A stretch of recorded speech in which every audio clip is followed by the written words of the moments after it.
I don't know if you've noticed, but we're kind of in a race here, a race of civilizations. There are roughly 1.5 billion Muslims in the world, and Islam is, according to many sources, the fastest growing religion, mostly due to high birth rates. Now, if you have one group that's growing faster than any other group, it's only a matter of time before they outnumber you. It may be 50 years, it may be 500 years, but unless something changes, the group that grows the fastest eventually forms a majority. What this means is that Muslims don't need to win any wars, they don't need to win any popularity contests, they don't need to win a single argument.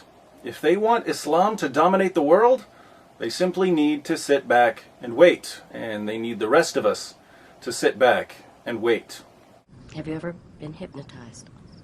I hate waiting, especially when waiting, in this case, involves the collapse of Western civilization and the violent subjugation of anyone who doesn't submit to Islam.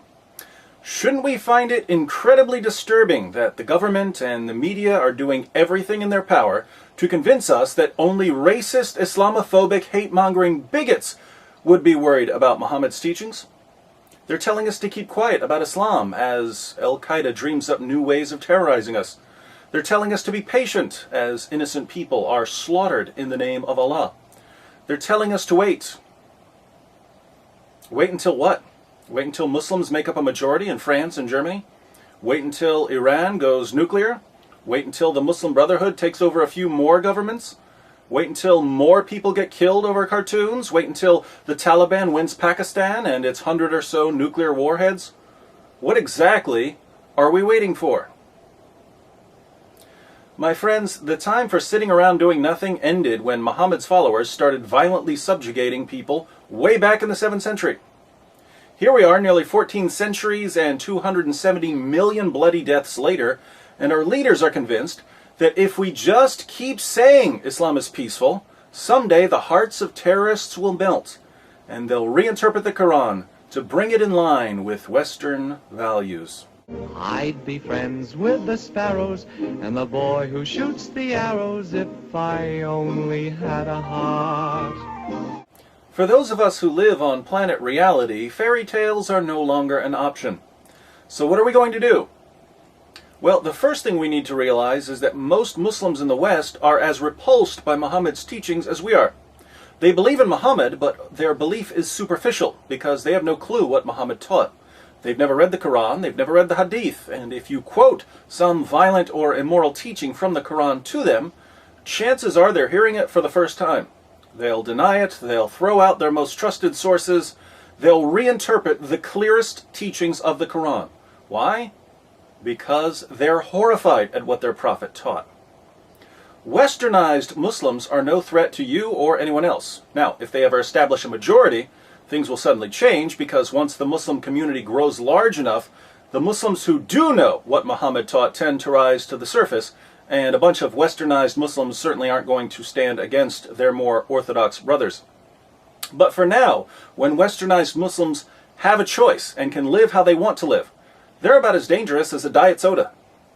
So don't think that the Muslims who live on your street are the enemy in this race of civilizations. They're people who've been misled and deceived, and whether they know it or not, they have much more in common with you and me than with Muhammad and his companions.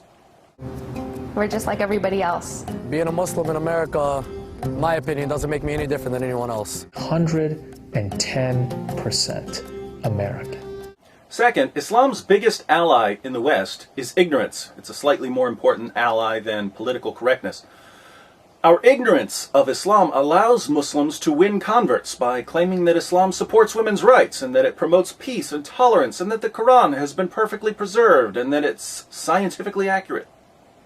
When people don't know anything about Islam, Muslims are free to say whatever they want about their religion and they get away with it because listeners don't know how to refute them. I've met lots of converts to Islam over the years, but I've never met anyone who converted to Islam after doing a careful investigation of the Muslim sources. People don't convert to Islam based on accurate information. They convert to Islam based on misinformation. Liar! Liar! Our ignorance of Islam also allows Muslims to deceive our leaders and the media. If the facts about Muhammad's life were common knowledge, ABC and the BBC and TLC wouldn't be spouting such nonsense to their viewers. Politicians wouldn't be tickling our ears with flowery drops of drivel. They never get away with it because people would know better. So Western Muslims don't know what their religion teaches, and non-Muslims don't know what Islam teaches. This dual ignorance helps Muslims win converts, it keeps the media and politicians in the dark, and it gives Islam a privileged status that no other religion or ideology could ever dream of. The race of civilizations, then, comes down to a race of information. Can we get accurate information into people's heads as fast as Muslim leaders and the media and politicians are getting misinformation into people's heads? If we can get the facts about Muhammad and the Quran into the public arena, you're not going to see anyone converting to Islam, and many of the superficial, westernized Muslims who only believe in Muhammad because they don't know much about him will leave Islam faster than a care leader can cry Islamophobia.